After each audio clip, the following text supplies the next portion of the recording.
Magandang umaga po sa ating lahat. Narito po ang ating weather update. Patuloy pa rin ang epekto ng northeasterly wind flow sa malaking bahagi ng Northern Luzon.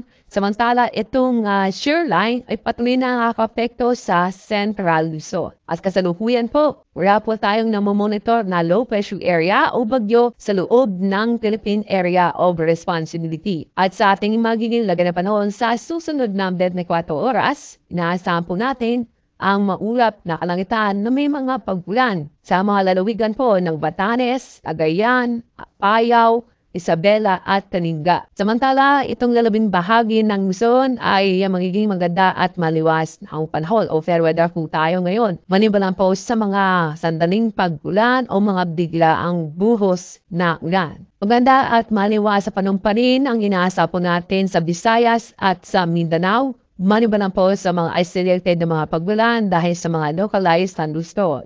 At sa mga nagbabala pong pumalat o mangisda, konting pag-ingat lamang po doon po sa mga baybaying dagat sa Northern Luzon dahil inaasa po natin ngayong araw na magiging moderate to rough seas. Sa ibang bahagi nating bansa ay slight to moderate seas po tayo ngayon. At sa ating 3-day weather outlook sa Metro Manila, bukas po fair weather po tayo maliban sa mga isolated mga pagbulan. Pero pagdating ng Sunday at Monday next week, magiging maulap ang kalangitan o makulimlim at may tsansa po ng mga kalat-kalat na pag-ulan at thunderstorm. Dahil po yan sa epekto ng shear line. Sa ibang bahagi sa ibang lugar po, sa loob ng 3 araw, fair weather po tayo, manibalan po sa isolated na mga pag-ulan.